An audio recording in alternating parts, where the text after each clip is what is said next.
How y'all doing? This is going to be good. Billionaire friend of James Packer. Now, if you don't know James Packer, he's a media mogul, the son of Kerry Packer. He was basically inherited billions of dollars from his father. I mean, he was like top of the food chain when it comes to the mainstream media. There was basically two big families, Fairfax and the Packers. So billionaire friends of James Packer reveals he grounded the casino mogul's private plane to stop him from marrying Mariah Carey. For those of you guys who don't know Mariah Carey, she is notorious as a gold-digging diva that has dated a lot of bad boys, ridden the carousel, and it was always all about her. So it should come as no surprise that she's going after one of the richest men in Australia now that she's starting to smash the wall, hoping for that the simp to save her. A billionaire friend of James Packer has revealed he once grounded the casino mogul's private jet to halt his plans to wed Mariah Carey in 2016.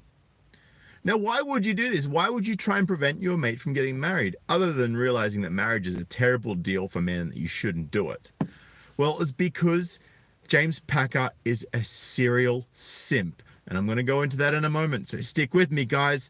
Kerry Stokes, the owner of the Australian media company Seven Network, said he ordered unscheduled maintenance for Mr. Packer's plane after Ms. Carey had demanded to have it chartered for her. So basically, James Packer's fiance was saying, "Oh, I want to use the private plane, so that's how it's going to be." And Kerry Stokes is like, "Oh, hey, maintenance. Yeah, we need to work on this jet that this gold digger wants to use that doesn't belong to her." 78-year-old says the pop star was outraged. And even so, she was outraged that she didn't get to use someone else's jet. Oh, diddums. And even accused him of kidnapping Mr. Packer. But Mr. Stokes said he never intended to put a complete stop to their relationship and was only worried about Mr. Packer's mental health at the time. And rightly so, because friends worry about other friends' mental health when they know they have mental health issues, which James Packer did have. Mr. Stokes took charge of his friend's private affairs in 2016 as Mr. Packer's life spiraled into chaos due to extreme debts related to his Crown Resorts business. Mr. Packer has since admitted to feeling manic and paranoid after his company was handed a $362 million bill from the Australian Tax Office in 2016 related to his failed attempt to enter the American casino market. Adding to his stress was a settlement with his sister over the family fortune, slumping Crown shares, and the upcoming wedding to international superstar Mariah Carey. However, Mr. Stokes has now revealed that him taking responsibility for Mr. Packer's finances, subsequently putting a wedge between the famous couple. Wouldn't you know it? So by not allowing Mariah Carey unfettered access to Mr. Packer's fortune, somehow Kerry Stokes is driving a wedge between them. Sounds like he's driving a wedge between James's wallet and Mariah Carey's gold-digging hands. Mr. Stokes said he worried about the couple's lifestyle and was forced to turn down a request from Carey. Wait. So Mariah Carey requested $250,000 of James Packer's money to spend on a fucking wedding dress. Are you even kidding me right now? And she got pissed off because her request to spend $250,000 on a bit of fabric was rejected. Poor diva. Poor fucking entitled little diva. Where are we here? A lot of pictures here. Another request from Kerry to charter a plane from Las Vegas to Israel was also denied, angering the star and her personal assistant Stella Bulashnikov. So not only is this entitled gold-digging diva Mariah Carey angry that she doesn't get to use someone else's plane to fly from LA to Israel, but her assistant is also angry that she doesn't get to ride for free on someone else's private jet. I was accused of separating the lovebirds, Mr. Stokes said in The Price of Fortune, Mr. Packer's biography, The Australian reported. Mr. Stokes ordered unscheduled maintenance for Mr. Packer's plane, a move which angered Carey and her management. Mr. Stokes felt he was acting in Mr. Packer's best interests. Good on you, Carey. You're a freaking good bloke for looking after your mate like that in the face of a gold-digging hoe. They were threatening to go to the police for me kidnapping James. There were some strong words, Mr. Stokes said. Mr. Stokes said he and Mr. Packer agreed it would be best if the embattled Crown boss spent time in Israel to receive treatment for his mental health issues. Away from the controversies and the pressures and the intensities, my concern was that both he and Mariah were both in bad places and that James needed some space, Mr. Stokes said. I did postpone his wedding. James was upset at not seeing her, but he wasn't sure. He was obviously engaged to her. He was obviously emotionally involved. The fact it was postponed, he was happy to get the chance to get himself into a better place. Mr. Packer and Mr. Stokes had earlier been photographed with their arms around each other in deep discussion on board. You guessed it, Mr. Packer's luxury yacht. Not Ms. Carey's luxury yacht, Mr. Packer's luxury yacht that he paid for, not her. In deep discussion aboard Packer's luxury yacht, the Arctic P in the Mediterranean Sea in June 2015. Mr. Stokes said he liked the singer and enjoyed spending time with her, noting they seemed truly happy together. Mr. Packer still wanted to marry Ms. Carey after his return from Israel, but the relationship fell apart. In retrospect, that was good for James. James's welfare was paramount. He needed care at that stage, Mr. Stokes said.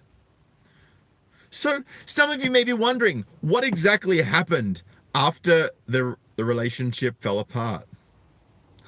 Oh, I know what happened. Mariah Carey wants to keep the 35-carat engagement ring that she got, which would have cost a pretty damn penny. And now you might be wondering, what does a 35-carat engagement ring look like? Because I've never seen one before in my life. Look at this fat piece of equipment. 35 carats of pure diamond. That would have cost over $1 million easy for that kind of gear. Simp. I mean, granted, he was suffering from mental health, but it doesn't make him less of a simp. And you know, I'm never going to shame someone for suffering from mental health issues, but guys, honestly, speak to someone you trust, speak to another guy, let them know that you're having a bit of a hard time, and don't be afraid to say that you think you might have depression if that's where you're at. But I'm going to finish this article. I just wanted to drop that little piece there for any of you that are ever struggling. It's all hers. When James Packer proposed to Mariah Carey in March, he famously popped the question with a 35-carat diamond engagement ring. Gee, I bet she didn't get a say in the size of that ring. Not. Of course she had a say in it. 7 months later, the couple is split, but that doesn't necessarily mean the ring is leaving the singer's hand. He's not going to make her give the ring back because it's against the law. Simp. A source close to Carey tells us Weekly, US Weekly, the law... surprise, surprise. The law in California is that she doesn't have to give the ring back because she didn't call off the engagement. She had every intention of marrying him and then divorce raping him later. She had a dress. Her daughter had a dress. They were excited. They were making wedding plans. Then on the last day of their Greek vacation, he said, I can't do this anymore. This is just too much. Indeed, according to the 1950 California case Simonian versus Donoian, the donee, i.e. the woman of an engagement ring, is entitled to retain possession thereof when the marriage contract is breached by the donor, i.e. the man, without any fault on donee's part. But of course, women can never be held accountable in a court of law.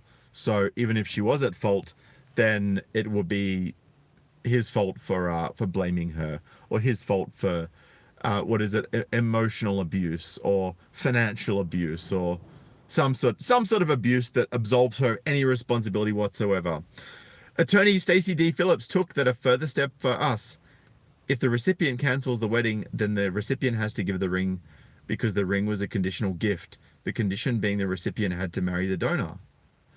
So if the donor, i.e. the man, calls the wedding off, then the recipient won't marry the donor.